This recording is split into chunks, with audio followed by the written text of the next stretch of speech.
আসসালামু আলাইকুম আঙ্কেল, ভালো আছেন? ওয়ালাইকুম আসসালাম ওয়া রাহমাতুল্লাহ। কি করতেছেন?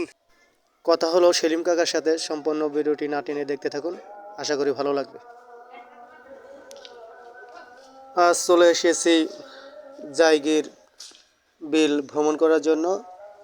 তাই জায়গিরের বিলের দিকে আমরা যাচ্ছি। জায়গির মেন রোড থেকে এদিকে যে চকপাড়া যে রোডটি আছে সেদিকেই যাচ্ছি। এদিকে চারদিক দিয়ে সবুজ কলা গাছ লাগেছে, অনেক সুন্দর দৃশ্য। আজ আমরা কথা বলবো জায়গির গ্রামের বিশিষ্ট মুরব্বী, সবার শ্রদ্ধার পাত্র জনাব মোহাম্মদ সেলিম কাকার সাথে। তিনি কেন কলাইয়ের পরিবর্তে ভুট্টা বুনবে সেই নিয়ে কথা হবে তার সাথে। চলুন দেখা যাক। আসসালামু আলাইকুম আঙ্কেল, ভালো আছেন? ওয়ালাইকুম আসসালাম ওয়া রাহমাতুল্লাহ। কি করতেছেন? ক্ষেত সাফের কাজ করতেছেন না? জমি সাফ করতেছি। এখানে কি লাগাবেন? ভুট্টা ভুট্টা লাগাবেন? ভুট্টা লাগাবো।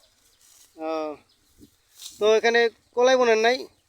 কলই এখন দেশে তেমন হয় না ভালো। হ্যাঁ, তারপরে যাওয়া শাকসব খাইয়া ফেলাই দে। এই জন্য আর সোনার হয় না এখন হ্যাঁ, বেশিরভাগ ভুট্টা। এই এলাকায় তো ছিল ইরিখাত। ইরিখাতও পানি ফুনি ঠিক মতো দেয় না, এখন ভুট্টা লাগাবো সবাই। আচ্ছা আচ্ছা, ধন্যবাদ। তাহলে এই যে আমাদের এখান থেকে কোনো কলে টলে হয় না, আর কলে হলে ওই সব মহিলারা সিঁড়ে টেরে খেয়ে ফেলে, নষ্ট করে নেয়। এই জন্যই বলে নেন না? এই জন্য এই এক একটা খেত বললে থাকে না, দেখা আচ্ছা যাচ্ছে আমার বাড়ির মহিলা দেখলে পর আরো 5 বাড়ির মহিলা চলে আসে। ও, কে না করুম কারে? আচ্ছা, কাউকে না করে তো ইয়েও নাই, অপশনও নাই। না। আচ্ছা, ধন্যবাদ। তাহলে ভোটটা নেন, ভালো হবে ওইটাই। আচ্ছা। সুপ্রিয় ভিউয়ার্স, সবাই কেমন আছেন? আমি চলে আসছি আর জায়গির চকে।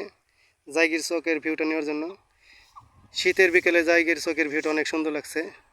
ওই যে ওদিকে আমার আপুরা মাথায় বিল দিচ্ছে,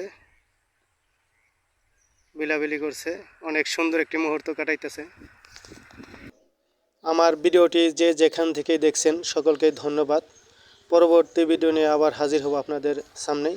সবাই ভালো থাকবেন, সুস্থ থাকবেন। আল্লাহ হাফেজ।